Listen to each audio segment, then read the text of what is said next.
News 81కు స్వాగతం. రాధాస్వామి సత్సంగ భవనంలో భగదాంశ సంభూతులు ఆత్మజ్ఞానులు శ్రీ శ్రీ శ్రీ పరమదయాల్ పండిట్ ఫకీర్ చందుజీ మహారాజుల వారి జన్మదిన వేడుకలు. జైత్యాల జిల్లా కేంద్రంలోని రాధాస్వామి సత్సంగ భవనంలో భగదాంశ సంభూతులు ఆత్మజ్ఞానులు శ్రీ శ్రీ శ్రీ పరమదయాల్ పండిట్ ఫకీర్ చందుజీ మహారాజుల వారి 138వ పావన జన్మదినమును పురస్కరించుకొని ప్రతి సంవత్సరం వలె ఈ సంవత్సరం కూడా రాధాస్వామి సత్సంగ భవనంలో సత్సంగ సమావేశం ఏర్పాటు చేయడమైనది. బాచుపల్లి రాధాస్వామి ఆశ్రమ పీఠాధిపతి కృష్ణయ్య మహారాజు మరియు జయశ్రీ మాతాజీ అమెరికా నుండి ఆన్లైన్లో వారి సందేశంను భక్తులకు వినిపించారు. గంగాధర్ మహారాజ్, రామకృష్ణ ఆచార్య, సత్యసాయి దేవాలయ కన్వీనర్ భట్టు రాజేందర్ భక్తులను ఉద్దేశించి మాట్లాడారు. అనంతరం సుమారు 500 మంది భక్తులకు మహా అన్నప్రసాదం అందించారు. ఈనాటి ఈ కార్యక్రమంలో రాధాస్వామి సత్సంగ అధ్యక్షులు ఎన్నాగుల సత్తయ్య, ఎన్నాగుల నారాయణ, ఎన్నాగుల శంకరయ్య, ఎన్నాగుల అశోక్, ఎన్నాగుల రాజేశం, శ్రీవాత్సవ రమాపతి, మాతలు, భక్తులు తదితరులు పాల్గొన్నారని సామాజిక కార్యకర్త తౌటి రామచంద్రం తెలిపారు.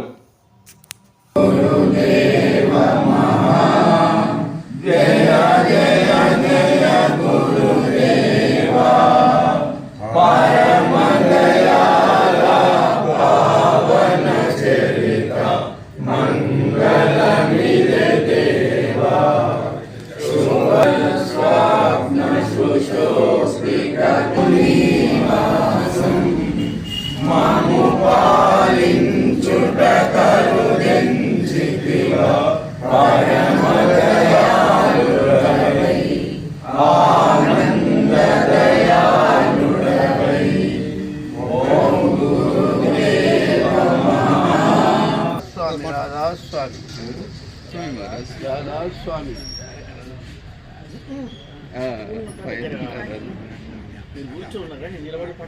తోటి ఇక సీక్వెన్స్ అదే కదా. మూడవ తరానికి చెందిన వారిగా మనం అనుకోవచ్చు. ఎందుకంటే మొదటగా దీనిని 1818 అంటే దాదాపుగా 200 సంవత్సరాల పూర్వమే భారతదేశంలో ఆగ్రా పట్టణంలో స్వామీజీ మహారాజ్ అని ఒక దైవాంశ సంబోధుడు జన్మించాడు. అప్పుడు వారు ఈ రాధాస్వామి మార్గము దీనిని దైవాన్ని చేయడానికి మనకు ప్రాపంచిక బాధలు కానీ తర్వాత ఆధ్యాత్మిక మారి విడదీయడానికి వారు ఒక సర్వమైన మార్గాన్ని ప్రపంచానికి మొట్టమొదటిగా పరిచయం చేశారు. దాని పేరే వారు సూరత్ శబ్ద యోగని దానికి నామకరణం చేసి తన దగ్గర ఎంతో మంది శిష్యులు, ఎన్నో వేల మంది, లక్షల మంది వచ్చినా కానీ దానిలో అగ్రగణ్యులు, దానిలో శివభరత్ మహారాజు గారు మనకి ఇక్కడ పరిచయం లేకున్నా కానీ వారి రచనల ద్వారా వారు అనేక వందలు వేల రచనలు కొనసాగించారు. వారు రచనల ద్వారా అందరికీ పరిచయమే. తదుపరి వారికి మార్గాన్ని ముందరికి తీసుకెళ్ళడానికై మనము ఈరోజు జన్మదినం జరుపుకుంటున్న ఫకీర్ చంద్ మహారాజ్ గారిని నియమించడం జరిగింది. ఉంటే భగవంతుడితో సాంగత్యం అనేది వారు చక్కగా చెప్పారు. కొద్ది సంవత్సరాలు వారి రచనలు చదివినా కానీ వారు మనకు ప్రస్తుతం భౌతికంగా లేరు కనుక మనకి వారి మార్గవేటిలో బోధపడుతుంది. అలాంటి పుణ్య పురుషుడిని మనం కొద్దిసేపు తలుచుకోవడానికి జగిత్యాలలో రూపొందించుకోవడం జరిగింది. దానికై మనకి ముందు ఆనందరావు మహారాజు గారు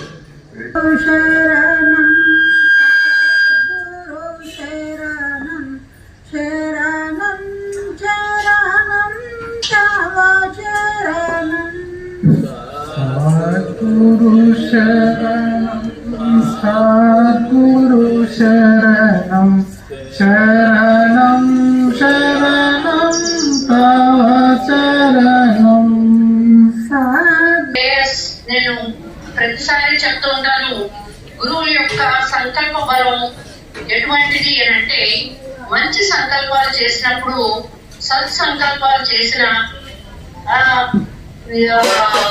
ఇదిలో మనము ఎప్పుడు కూడా మర్చిపోకుండా, అంటే మనం ఎవరు కూడా ఇక్కడ ఈ ప్రాంగణ ఎవరు కూడా చాలా తక్కువ మంది ఆ ఫకీర్ చంద్ మహారాజ్ గారి దర్శనం చేసుకున్నారు. కానీ కూడా వారిని ఈరోజు ఇంత చక్కటి కార్యక్రమాన్ని ఏర్పాటు చేసుకున్నాం అంటే వారి యొక్క సంకల్ప బలం ఎటువంటిదో చూడండి. అందువల్ల మనం అందరం కూడా మంచి సంకల్పాలు, అంటే సత్సంకల్పాలు చేసుకోవాలి. అంటే ఇప్పుడు చూడండి, ఈ కార్యక్రమాన్ని ఏర్పాటు చేసిన కార్యకర్తలందరూ, అంటే ఎర్నాకుళం సత్యసాయి గారి కుటుంబ సభ్యులకి, సంఘానికి, సత్సంగం నిత్యం సేవ చేస్తున్న కార్యకర్తలకి, అలాగే మాకు గురువులతో సమానమైన మలై మహారాజ్ గారి సహకారంతో ఈ కార్యక్రమాన్ని, ఈ జ్ఞాన యజ్ఞాన్ని ఏర్పాటు చేసిన కుటుంబ సభ్యులందరికీ కూడా మరొక్కసారి ధన్యవాదాలు తెలుపుతూ ఈ సత్సంగాన్ని ప్రారంభిస్తున్నాను. ఒక అన్నమాచార్య కీర్తనతో ప్రారంభం చేస్తుంది. గోవింద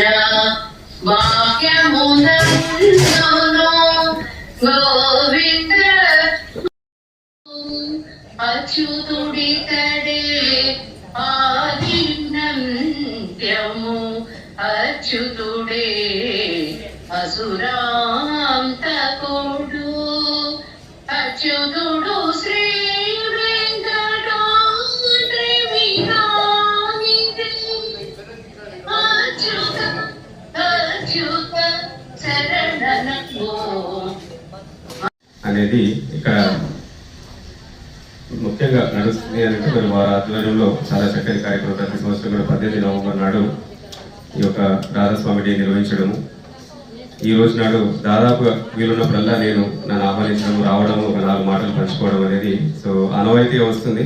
ఇది కంటిన్యూ అవ్వాలని చెప్పేసి కూడా నేను ఆశిస్తున్నాను. ఎందుకంటే అందరినీ, మా అందరి ఆత్మబంధువులు వీళ్ళందరూ కూడా మా అల్లిపూర్ స్వగ్రామంలో అక్కడ ఉన్నటువంటి వాళ్ళందరం కూడా కాబట్టి, ఎందుకంటే నేను ఇప్పుడు సత్యసాయి సేవా సంస్థలో కన్వీనర్గా ఉండి సత్యసాయి సేవా సంస్థలో నేను చేస్తున్నాను అని అంటే స్పిరిచువల్ బేస్ నాకు ఎక్కడైనా పడింది అని అంటే మా అల్లీపూర్లో, అది మా ఎన్నాకు లక్ష్మీనారాయణ గారి అంకుల్ ఇంట్లోనే పడింది నాకు. వారు అల్లీపూర్లో నేను చిన్నప్పుడు, అంటే నాకు 4, 5 ఏళ్ళు, 6 ఏళ్ళు, 7 ఏళ్ళు, 8 ఏళ్ళు ఉన్నప్పుడు ఆ టైంలో వారు అక్కడ స్వాధ్యాయం అని, రాధాస్వామి సత్సంగం అని, ఇవన్నీ అక్కడ అక్కడ ఒక చిన్న గుడి ఉండేది. ఆ గుళ్ళు నిర్వహించేవాళ్ళు. లక్ష్మీనారాయణ ఇంటి పక్క అక్కడ గుడి ఉండేది, అక్కడ నిర్వహించేటువంటి వాళ్ళము. సో ఆ గుళ్ళు చిన్నపిల్లలకు మనకి ఏముంటుంది, మొదటగా అందరికీ ఫస్ట్ పోవాలి, అక్కడ అన్ని అరేంజ్మెంట్స్ చేయాలి, ప్రోగ్రామ్ అంతా అయిపోయిన తర్వాత కొంచెం ప్రసాదం పెడతారు, ఆ ప్రసాదం తినాలి. సో ఆ ప్రసాదము, ఆ యొక్క మా జర్నీ మెల్లిగా అందులో స్వాధీనంలో ఉండి అక్కడ దానిలో చెప్పిన మంచి విషయాలు విని ఆచరించి, సో లోపలికి అది మనకు తెలియకుండానే చిన్నతనంలోనే ఆ స్పిరిచువాలిటీ అనేది మన లోపలికి వెళ్ళిపోయేది, ఆధ్యాత్మికత అనేది మనకి వెళ్ళిపోయింది. అక్కడ పోయినటువంటి బేస్ అనేది ఇంత దూరం ట్రావెల్ చేసి ఇక్కడికి రావడం జరుగుతుంది. మనకి తెలియదు, అంటే చిన్నప్పుడు జరిగినటువంటి కొన్ని సంఘటనలు మన లైఫ్ పైన ఎంత ఇంపాక్ట్ చూపిస్తాయనేది. సో అలాంటి స్పిరిచువల్ బేస్ ఉన్నటువంటి ఫ్యామిలీ వాళ్ళందరూ నిర్వహిస్తున్నటువంటి ఈ యొక్క రాధాస్వామి సత్సంగం అనేది చాలా చాలా గొప్ప విషయము. అందరూ కూడా, అంటే దే ఆర్ బ్యూటిఫుల్ సోల్స్, అందరూ కూడా మంచి ఎన్లైటెడ్ సోల్స్ అని చెప్పాలి. వాళ్ళందరూ కూడా ఎన్లైటెడ్ సోల్స్. చాలా మంది సేవా కార్యక్రమాలు, ఎన్నాకుల వాళ్ళ ఫ్యామిలీ అందరూ కూడా చక్కగా అందరూ కూడా సేవా కార్యక్రమాలలో నిమగ్నమై ఉన్నారు. సో వాళ్ళ యొక్క పరంపర అలాగే నడుస్తూ వస్తుంది. 1861లో స్థాపించబడినటువంటి శివదయాల్ గారి స్థాపించబడినటువంటి ఈ రాధాస్వామి సత్సంగం అనేది ఇన్ని శాఖోపశాఖలుగా విస్తరించి ఇన్ని దేశాలకు వెళ్ళి కొనసాగుతూ రావడము, అందులో వీళ్ళ ఫ్యామిలీ అందరూ కూడా భాగస్వాములు అవడం, ఇక్కడ జైత్యాలు ఇంత గొప్ప సంస్థను స్థాపించుకొని ఒక బేస్ని నిర్వహించుకొని సో ప్రతి సంవత్సరం ఈ రాధాస్వామి డే చేయడం అనేది చాలా గొప్ప విషయం. ఎందుకంటే ఎందుకంటే మన దీంట్లో ఉన్నదంతా గురువే. రాధాస్వామి సత్సంగంలో ఉన్నదంతా ఏంటిది? గురువు గురువు గురువు. సో గురువు పరంపరగా సాగుతున్నటువంటి విషయం. గురువు అంటేనే ఎవరు? మా స్వామి సత్యసాయిబాబా చెప్పినటువంటి కొన్ని విషయాలలో ఆధారంగా నేను చెప్పేటువంటి విషయం ఏంటి అని అంటే, స్వామి ఏం చెప్పారు? గు అంటే అంధకారం అంటారు స్వామి. గు అంటే అంధకారం. గురువులో గు అనే లెటర్కి మీనింగ్ అంధకారం అంటారు. రు అంటే రూపు మాపేటువంటి వాడు. అంధకారాన్ని రూపు మాపేటువంటి వాడే గురువు అని చెప్పి స్వామి అన్నారు. గురువులో అర్థము అంధకారాన్ని రూపుమాపి అజ్ఞానం నుంచి జ్ఞానం వైపు తీసుకెళ్ళినటువంటి వాడే గురువు అని చెప్పేసి భగవంతుడు సెలవు ఇవ్వడం జరిగింది. సో చాలా గొప్ప విషయం కదా. సో రాధా స్వామిలోనే ఆ మీనింగ్ కూడా అదే. నేను తెలుసుకున్నటువంటి విషయం ఏంటంటే రాధా అంటే సోల్, ఆత్మ. స్వామి అంటే మీనింగ్ ఏంటిది? ఆ మాస్టర్ ఆఫ్ దట్ ఆత్మ. ఆ ఆత్మ యొక్క మాస్టర్ ఎవరు? భగవంతుడే, మళ్ళీ పరమాత్మని. సో ఈ యొక్క మన రాధాని స్వామిని ఇద్దరిని ఏకం చేసేది రాధాస్వామి సంస్థ. ఆత్మని పరమాత్మతోటి ఏకం చేసేదే మరి మన రాధాస్వామి సంస్థ. ఐడల్స్ అంటే మనము గురుముఖత కొన్ని మంచి మాటలు వినాలని, అవన్నీ ఆచరణలో పెట్టాలని చెప్పేసి వారి యొక్క సంస్థ. మనకు తెలిసినటువంటి విషయాలలో మన మానవ జన్మ చాలా ఉత్కృష్టమైనటువంటి జన్మ, మనందరికీ తెలిసినటువంటి విషయం. మరి మానవ జన్మ మనకి ఇచ్చాడు అని అంటే ఏంటి? ఈ యొక్క ఆత్మ ద్వారా మన పరమాత్మని కనుక్కోవాలని చెప్పేసి మనకి మానవ జన్మను ఇవ్వడం జరిగింది. అత్యంత ఉత్కృష్టమైన జన్మ మన మానవ జన్మ. మన మానవ జన్మ ప్రాణమయ కోశం అనేది ఒక కోశము, అన్నమయ కోశం అనేది రెండో కోశం, మనోమయ కోశం. మన పరమాత్మ మరి ఎక్కడ ఉన్నాడు? అందరికీ కనిపించకపోవచ్చు. ఆ పరమాత్మ మన లోపల ఉన్నటువంటి ఆ ఉచ్ఛ్వాస నిశ్వాసం అనేది నేనైతే పరమాత్మగా భావిస్తాను నేనైతే. ఎందుకంటే అన్ని మన లోపల మన కంట్రోల్లో ఉంటాయి ప్రతి ఒక్కటి కూడా. నేను ఇవాళ ఈ రాధాస్వామి సత్సంగి రావాలా రావద్దా, నేను ఇక్కడ భోజనం చేయాలా చేయద్దా అనేది ప్రతి ఒక్కటి నేను నిర్ణయించగలుగుతా. నేను ఇవాళ ఏ డ్రెస్ చేయాలి, ఏం చేయాలి, ఏం మాట్లాడాలి అనేది ఎవ్రీథింగ్ ఐ కెన్ కంట్రోల్. నేను మాట్లాడగలుగుతా, నేను నిర్ణయం తీసుకోగలుగుతా. నేను నిర్ణయం తీసుకోలేని ఏదైనా ఉందా అని అంటే అది నా శ్వాస. నా శ్వాస నా కంట్రోల్లో లేదు. ఒక 5 నిమిషాలు 10 నిమిషాలు నువ్వు శ్వాస ఆగడం పక్కకుండు అని చెప్పేసి నేను చెప్పడానికి అవకాశం లేదు. అలా చెప్పిన మరుక్షణము అక్షణము మనం ఎక్కడ ఉంటామో నాకు తెలుసు. అది మన కంట్రోల్ లేకుండా జరుగుతుంది శ్వాస అనేది. అది ఎవరు? అది భగవంతుడు. మన శ్వాస నడిపిస్తున్నటువంటి భగవంతుడే పరమాత్మ. ఆ పరమాత్మ కనుక ఈ జీవాత్మ నుంచి ఎప్పుడైతే బయటకు వెళ్తుందో అప్పటిదాకా మనకున్నటువంటి గుర్తింపు, మన యొక్క శరీరానికి ఇచ్చినటువంటి రెస్పెక్ట్, అప్పటిదాకా ఉన్నటువంటి మన శివం, మన లోపల పరమాత్మ ఉన్నంత వరకే ఈ బాడీ శివం. ఎప్పుడైతే పరమాత్మ వెళ్ళిపోతారో ఆ జీవాత్మ వెళ్తే మనకు సెకండ్ గురువు మన నాన్నగారు. మన ఇంట్లో మన నాన్న తర్వాత మన నాన్న తీసుకెళ్లి మనం ఒక స్కూల్లో చేర్పించి పాటలు చదువుకోరా, వీళ్ళకి చదువు చెప్పేటువంటి వాళ్ళు అని చెప్పేసి గురువుని అప్పుడు పరిచయం చేస్తాడు. మనకి చదువు చెప్పేటువంటి గురువు అప్పుడు మనకు వస్తాడు లైఫ్ లోకి. ఆ గురువు ఏం చేస్తాడు? మనకి జ్ఞానాన్ని నింపి మరి మనని పరిచయం చేయాల్సింది ఎవరిని? భగవంతుని పరిచయం చేస్తాడు. అసలైనటువంటి సుప్రీం గురువు ఎవరు మనకి అంటే మన భగవంతుడు. అమ్మ ద్వారా స్టార్ట్ అయినటువంటి మన గురు పరంపర మన ఇంట్లో నాన్నగారి తర్వాత, ఎందుకంటే మాతృదేవోభవ, తర్వాత పితృదేవోభవ, తర్వాత ఆచార్య దేవోభవ, ఫైనల్ గా మనం వెళ్లాల్సింది సుప్రీం మన గాడి దగ్గర. చెయ్యం. అది ఈ యొక్క మానవ జన్మలో మనం ఈ కలియుగంలో మనం అనుభవిస్తున్నటువంటి విషయం. కానీ మనం ఎంత ప్యూర్ గా మన థాట్స్ ఉంటే, ఎంత ప్యూర్ గా మన వర్డ్స్ ఉంటే, ఎంత ప్యూర్ గా మన యాక్షన్స్ కూడా బయటకు వస్తాయి. సో కాబట్టి వేయడం లాంటిదే. బట్ అయినా కూడా నా ప్రయత్నం నేను చేశాను. అందరూ కూడా ఏమైనా తప్పులున్నా కూడా మన్నించి ఆదరిస్తారని చెప్పేసి భావిస్తూ మరి ఒకసారి అవకాశం ఇచ్చినటువంటి ఎన్నకుల సత్యయ్య గారికి అండ్ రాజేశ్వరన్న గారికి, అశోకన్న గారికి, అందరికీ వాళ్ళ ఫ్యామిలీ సభ్యులందరికీ కూడా ధన్యవాదాలు. అందుకొరకే మనం వచ్చుకున్నాం, ఈ లోకానికి పంపబడ్డం, ఈ శరీరం ధారణ చేసినాం. ఎందుకొరకు? తానెవరు? తాను శరీరమా లేక ఆత్మనా? ఇది తెలుసుకోవడం. ఇది తెలుసుకోకుండానే జీవిస్తున్నాం మనం. అజ్ఞానంలో ఉంది, మోహంలో ఉంది. శరీరం అనేటటువంటి భ్రాంతితో, శరీర భావనతోని, శరీర తత్వంతోని, శరీర వ్యామోహంతోని మనం ఇక్కడ జీవనం కొనసాగిస్తున్నాము. తానెవరు అంటే శరీరం అనేది మన హృదయంలో నిండిపోయింది. తానెవరు? ఫలానా వర్ణము, తానెవరు? ఫలానా డాక్టరు, తానెవరు? ఫలానా లాయరు, తానెవరు? ఫలానా ధనవంతుడు, తానెవరు? ఫలానా దేశస్థుడు. ఈ భౌతికమైనటువంటి భావనలతోని నిండి ఉన్నది హృదయం. కానీ ఇవేవి తాను కాదు. తానెవరు? అది తెలియడం లేదు. కారణం ఏమంటే దాని కొరకు అన్వేషణ జరగడం లేదు, తపస్సు చేయడం లేదు, శోధించడం లేదు, విచారించడం లేదు, సాధించడం లేదు. ఆ కారణంతోనే మనము కేవలము భౌతిక జీవనం మాత్రమే గడుపుతున్నాం. మనము భౌతికమైన జీవనం మాత్రమే గడుపుతున్నాం. దాంట్లో బాల్యము గడిచిపోతున్నది. భౌతిక జీవనంతోనే బాల్యం గడిచింది, కౌమానం గడిచిపోతున్నది, యవ్వనం గడిచిపోతున్నది, వృద్ధాప్యం దాపురించింది. ఇంతవరకు వచ్చినా కూడా ఈ దశలో కూడా అదే భౌతిక భావనతోనే జీవనం గడుపుతున్నాము. ఇదంతా దుఃఖమయమైనటువంటి జీవనమే. మొదటి నుంచి చివరి వరకు దుఃఖంతో కూడినటువంటి జీవితమే మనం గడుపుకుంటూ వస్తున్నాము. ఆ జీవితమే మనం గడుపుకుంటూ వస్తున్నాము. వాస్తవానికి మానవుడు భౌతికంలో కూడా సుఖముని అన్వేషణ చేస్తున్నాడు, ఆనందమును అన్వేషణ చేస్తున్నాడు. తాను బ్రతుకుతున్నది ఎందుకు? కేవలం ఆనందం కొరికే. తాను బ్రతుకుతున్నది ఎందుకు? కేవలం సుఖం కొరికే. కానీ ఆ రెండు ఈ భౌతికంలో మాత్రమే వెతుకుతున్నాడు. కానీ అవి ఇక్కడ లేవు. అవి క్షణిక మాత్రం కొరకు మాత్రమే ఉన్నవి.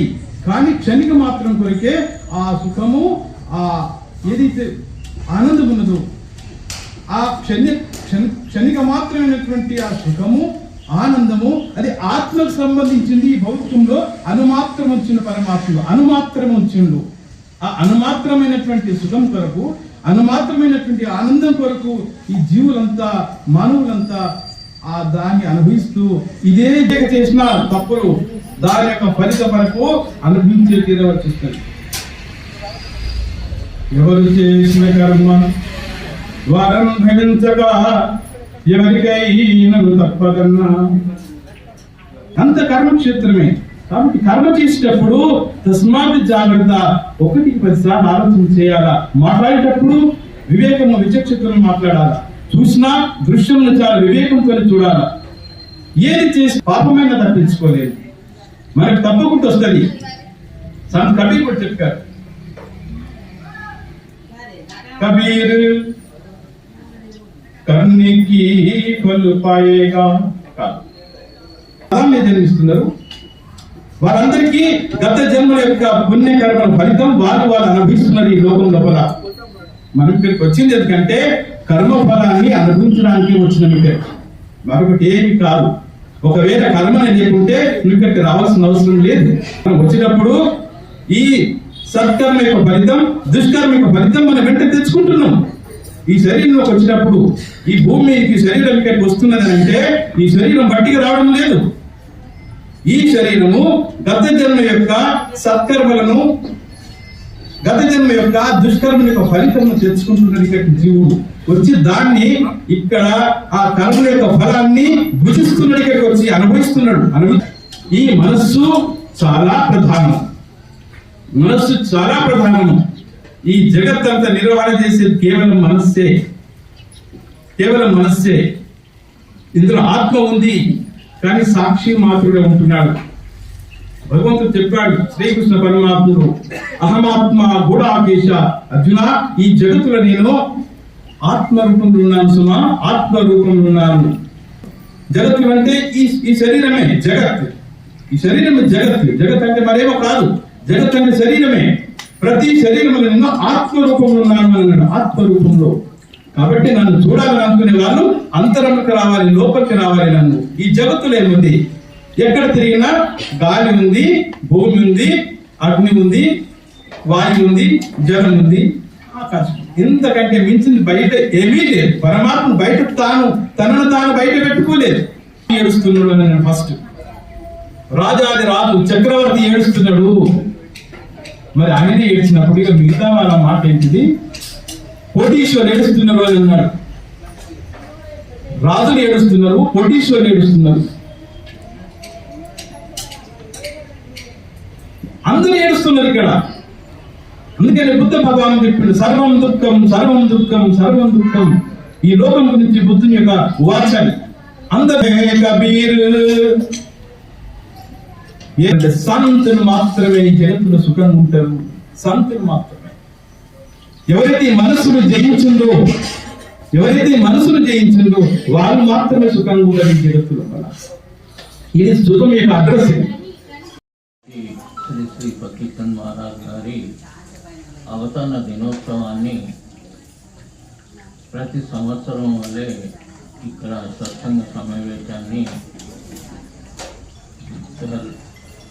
వారు ఏర్పాటు చేయడము, కొన్ని సంవత్సరాల నుంచి మేము కూడా ఇక్కడికి రావడం జరిగింది. అయితే కొన్ని విషయాలు, జ్ఞానానికి సంబంధించినటువంటి విషయాలు ఏవైతున్నాయో అవి ఇటువంటి సత్సంగ సమావేశాల లోపలనే చెప్పడం జరుగుతుంది. అయితే వాటిలో మీకు నచ్చినటువంటి ఏ విషయాలైతే ఉన్నాయో వాటిని ఆచరించినట్టయితే మీ జీవితం బాగుపడుతుందని నా అభిప్రాయం. మహారాజ్ గారు జీవితాంతం వరకు శోధించి తెలుసుకున్నటువంటి విషయాలను తమ సత్సంగాల ద్వారా మానవులను ఉద్ధరించారు, గ్రహింపజేశారు, హరించి వెళ్ళారు. ఈ కలియుగం లోపల రాధాస్వామి మతం లోపల ముఖ్యంగా తెలియపరిచినటువంటి నియమాలు ఏవైతున్నాయో ఆ నియమాలను సక్రమంగా పాటించడం అనేది అతి కష్టమని నా అభిప్రాయం.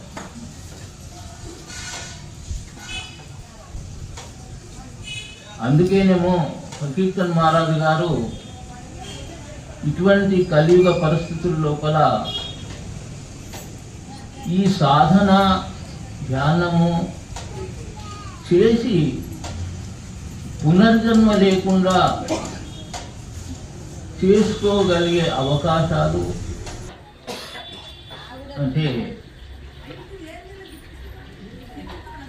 మనం అనుకోవచ్చు ఇప్పుడు మేము మానవులుగా లేమా అనే ఆలోచన కలగచ్చు. కానీ ఎంతమంది మానవులుగా నడుచుకుంటున్నారో వారికి తెలుసు. అంటే తనకు తాను తెలుసుకోవడమే గొప్ప విషయం.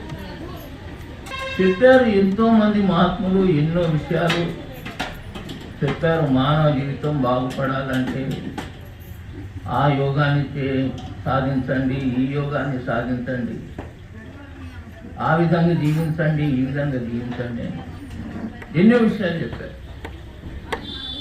కానీ అవి ఎంతవరకు ఆచరణీయం, ఆచరించగలుగుతున్నామా అనేది అది వదిలిపెట్టండి తర్వాత సంగతి. మళ్ళీ జన్మ రాకుండా మనం ఉంటామా అనేది అది కూడా వదిలిపెట్టండి. ఇవి ఉన్నంత కాలమైనా మీరు సుఖంగా జీవించండి. మీరు మనుషులుగా జీవించినట్టయితే మీరు సుఖమైన జీవితం గడుపుతుంది.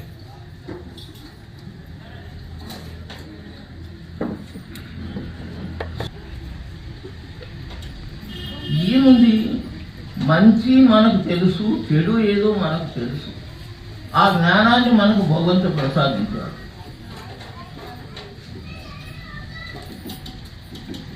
అదే విషయం ఏముంది, మనం మంచిగా నడుచుకుంటున్నామా చెడుగా నడుచుకుంటున్నామా మనకు తెలిసిన విషయమే. ఏది మంచో అది ఆచరించినట్టయితే సరే మనం సార్థకం చేసుకోవడమే గొప్ప కదా. అయితే అదే విషయాన్ని మనస్సు పవిత్రంగా ఉండాలి అని అందరూ చెప్తారు. మనస్సు పవిత్రంగా ఎలా ఉంటుంది? మనస్సు పవిత్రంగా ఉండటానికి సేవాభావం అనేది చాలా ఉత్తమమైనది. మనస్సు పవిత్రత పొందటానికి, పవిత్రంగా ఉండటానికి సేవాభావం అనేది చాలా ఉన్నటువంటిది. తనకు కష్టమైనటువంటిది ఏ సేవ చేయకూడదు.